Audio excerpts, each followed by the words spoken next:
And for more on this developing story, I'm joined now by Gissou Nia. She's a human rights lawyer and board chair of the Iran Human Rights Documentation Center. So, why now? Zarif has been under pressure for a long time. Inflation is up in the country, and Iran's hardliners never wanted the nuclear agreement. So what do you make of the timing of all of this?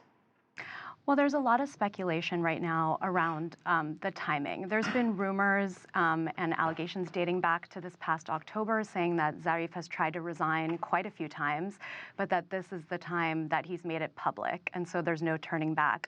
Today, there was a photo widely circulated on social media of Iran's Supreme Leader Ali Khamenei embracing Syria's Bashar al-Assad.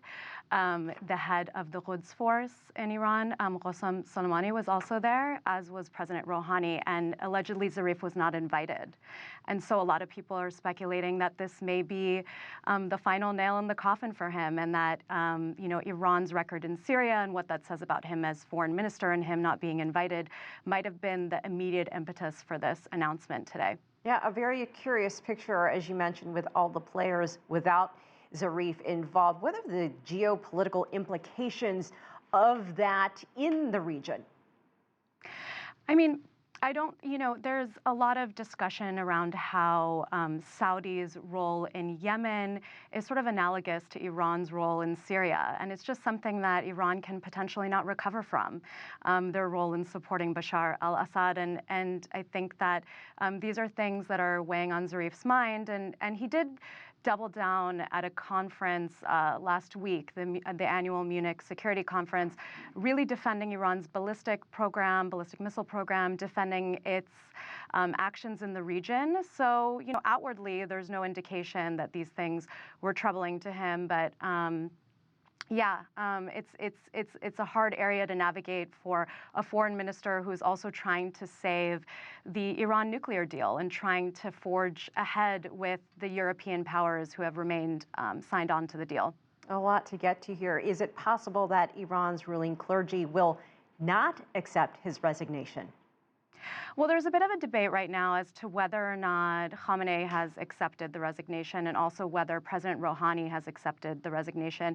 Just about an hour ago, we heard from Rouhani's chief of staff saying that Rouhani has not accepted the resignation. So there are conflicting reports around that. But I think that Zarif making this announcement public certainly represents a new step for him, because I think that there was a desire to resign before, especially when parliamentary members were trying to impeach him back in November 2018.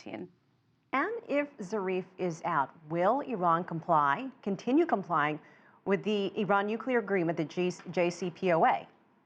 That's the big question right now. I mean, the thing that Iran has been focused on, or at least Zarif and Rouhani and some others, has been on complying with the Financial Action Task Force and the demands that Paris-based watchdog has put forward around financing, things involving like terrorism financing for Iran. There are a few bills pending in Iran's parliament around compliance with that. The FATF has instructed Iran that it needs to comply by June. Germany, Britain, and France are making this compliance contingent on moving forward with the deal.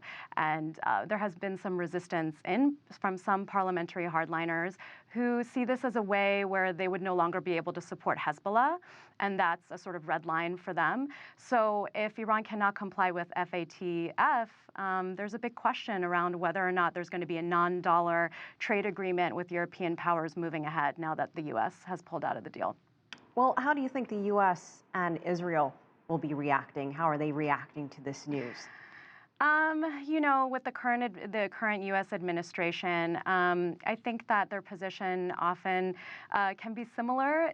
Interestingly, can be similar in some ways to hardliners in Iran in terms of, the way that they view the deal. And so I think Zarif is very much synonymous with the deal and that way forward. So I can't imagine the news will be too troubling for them in particular. But yeah.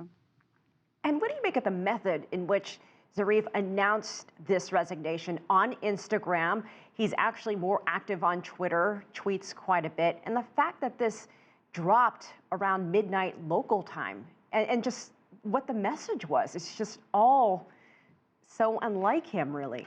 Yeah, when I saw it at first, I had to question if it was real, actually. And to read it, it's like, I'm very grateful to the dear and honorable Iranian people over the last 67 months.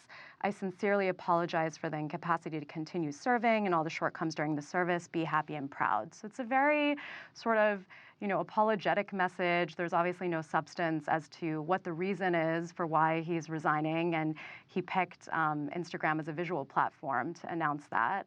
Usually, when one makes announcements as, a diplomat or a politician, Twitter is the preferred medium, not Instagram. So it is a curious choice of platform for sure. So what will you be watching for in the next 24 hours, especially as more Iranians wake up to this news? What are you looking to see happen next? I would be curious to know if the reports in a newspaper that said that Zarif resigned because of the meeting between Bashar al-Assad and Khamenei that he was not invited to, right? Like, I want to see if that is actually the reason behind this, and if there's any confirmation over that. I think we'll want to see what the supreme leader says in response to this, and also get confirmation on whether or not Rouhani has indeed accepted the resignation. All right, all things to look for, Gissou Nia. Thank you so much.